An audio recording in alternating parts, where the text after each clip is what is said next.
Selamat siang Bu, saya dengan Dr. Raisa sebagai dokter jaga pada hari ini. Dengan Ibu siapa Bu? Ibu Nani dok, Ibu Nani usianya berapa Bu? 30 tahun dok, Alamatnya di mana Bu? di Tangerang dok. Baik Bu, pekerjaan sehari-harinya apa? Guru dok, Oke baik, Ibu Nani datang ke sini dengan keluhan apa Bu? lemes dok, Lemasnya sejak berapa hari yang lalu Bu? 5 hari yang lalu dok, Lokasi lemasnya di mana Bu? di seluruh tubuh dok, Gitu. Lemasnya itu hilang timbul atau terus menerus ya Bu? terus menerus dok, Oh gitu, berarti lemasnya sampai mengganggu aktivitas atau tidak Bu? sangat mengganggu dok. Oke baik Bu, selain lemas sejak 5 hari yang lalu, apakah ada keluhan lain yang Ibu rasakan? Ini dok, saya message selalu terus menerus datangnya dok. Memang pola menstruasinya seperti apa Bu? Selama kurang lebih saya 7 tahun yang lalu saya mengalami mens terus menerus dok, selama 10 sampai 15 hari.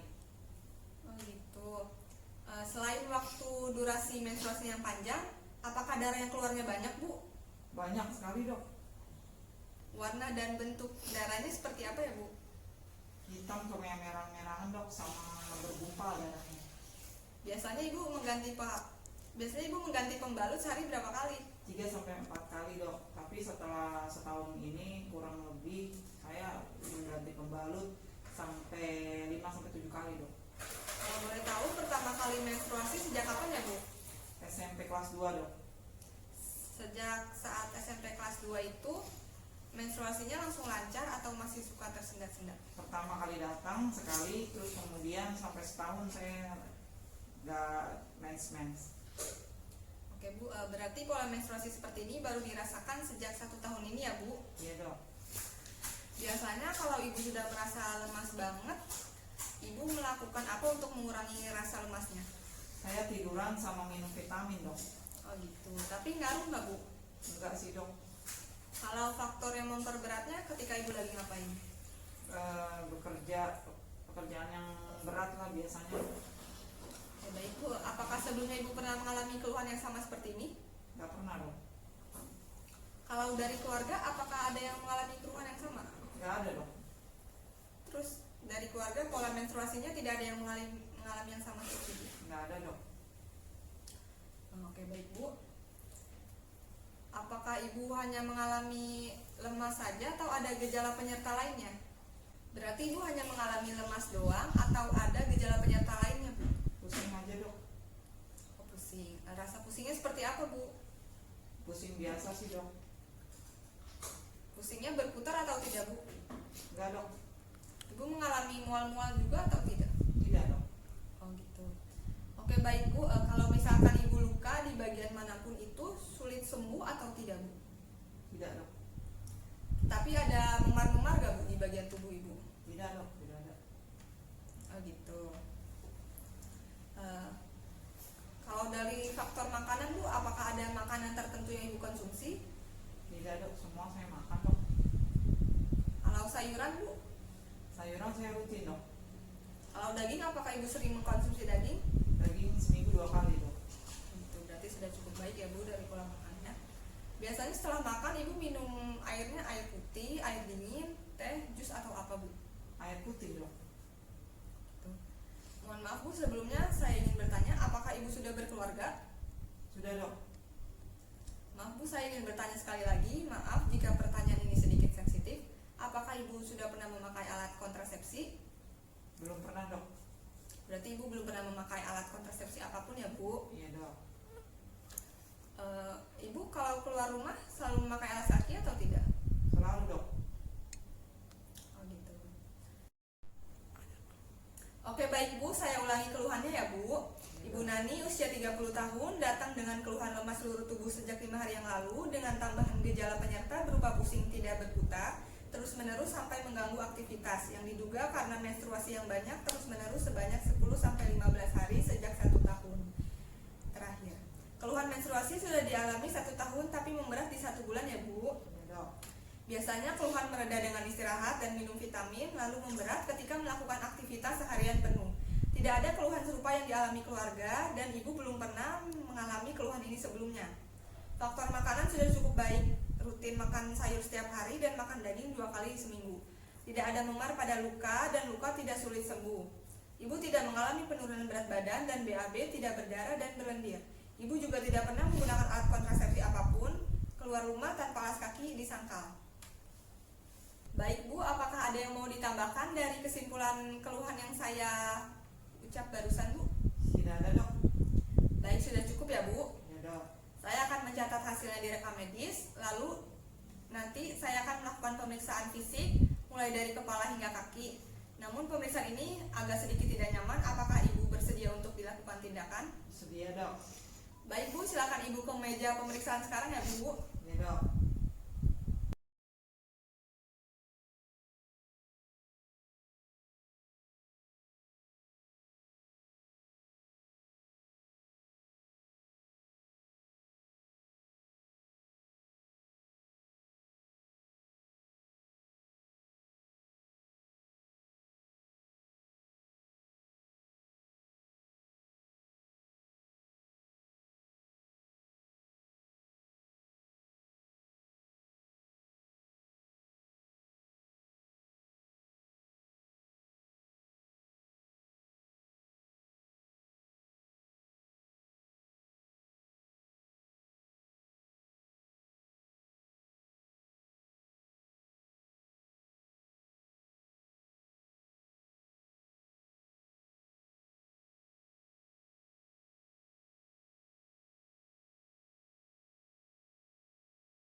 Selanjutnya, melakukan pemeriksaan kepala dan leher. Pertama, inspeksi distribusi rambut. Berdasarkan hasil inspeksi, rambut tidak mudah dicabut. Distribusi rambut normal dan sama merata. Selanjutnya yaitu inspeksi kulit. Berdasarkan hasil inspeksi, warna kulit normal. Selanjutnya yaitu inspeksi konjungtiva kanan dan kiri. Mohon maaf ya Bu.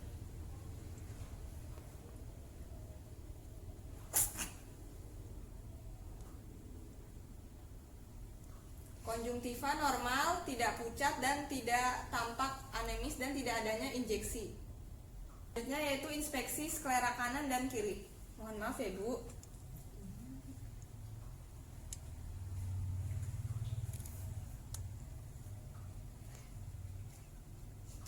Berdasarkan hasil inspeksi, tidak terdapat perdarahan pada sklera dan tidak terdapat ikterus pada sklera. Itu inspeksi mulut, bibir, dan lidah. Ibu, coba tolong dibuka mulutnya ya Bu. Tidak terdapat perdarahan pada mulut. Ibu coba tolong lidahnya dikeluarin Bu. A. Tidak terdapat atrofi papil lidah.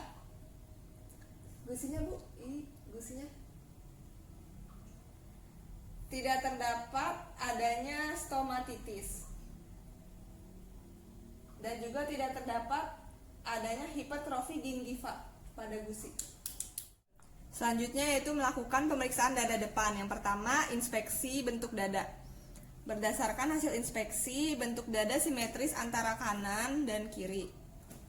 Selanjutnya yaitu palpasi dada depan. Maaf ya Bu. Bu, apakah sakit Bu? Enggak dok. Pada dada depan tidak terdapat nyeri tekan. Selanjutnya yaitu perkusi dada depan. Maaf ya Bu.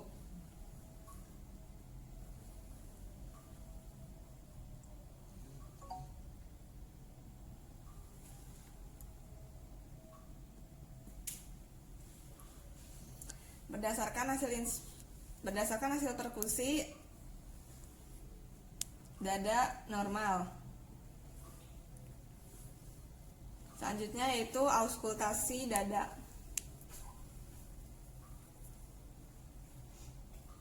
Auskultasi suara pada jantung dan paru.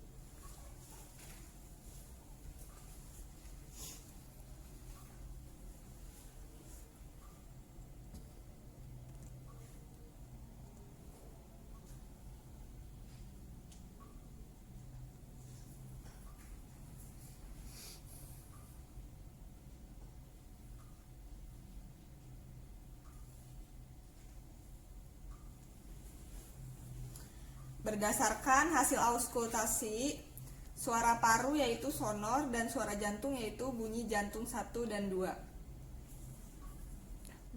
Selanjutnya yaitu melakukan pemeriksaan abdomen. Yang pertama adalah inspeksi bentuk abdomen. Berdasarkan hasil inspeksi, bentuk abdomen normal dan tidak ada kemerahan, tidak ada benjolan, dan juga tidak ada pembesaran pada abdomen. Selanjutnya yaitu palpasi abdomen. Bu, apakah sakit, Bu? Bu, apakah sakit, Bu? Enggak dok. Apakah sakit, Bu? Enggak dok. Sakit gak, Bu? Enggak dok. Ini, Bu, sakit gak? Enggak. Ini, Bu, Enggak. sakit gak, Bu? Enggak. Selanjutnya yaitu perkusi abdomen.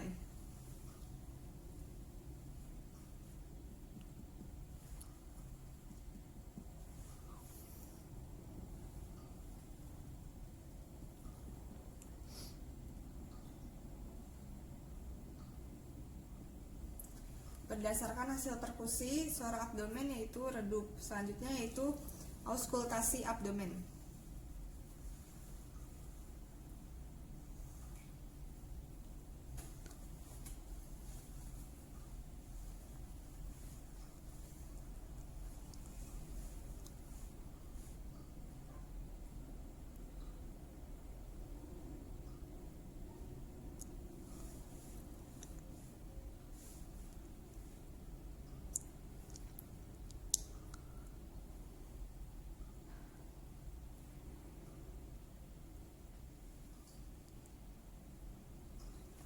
Berdasarkan hasil auskultasi abdomen, suara abdomen yaitu adalah redup. Selanjutnya yaitu melakukan pemeriksaan ekstremitas superior. Yang pertama yaitu inspeksi kuku. Berdasarkan hasil inspeksi, tidak terdapat koilonychia pada kuku dan tidak terdapat adanya bekas garukan pada kuku. Yaitu melakukan pemeriksaan ekstremitas inferior. Yang pertama, inspeksi tungkai. Berdasarkan hasil inspeksi, tungkai tidak adanya memar, tidak adanya pigmentasi, dan tidak adanya bekas garukan. Selanjutnya yaitu palpasi tungkai. Ibu, apakah sakit, Bu? Enggak dok. Tidak terdapat, berdasarkan hasil palpasi tidak terdapat nyeri tekan pada tungkai dan tidak adanya purpura yang teraba dan juga tidak adanya ulkus pada tungkai.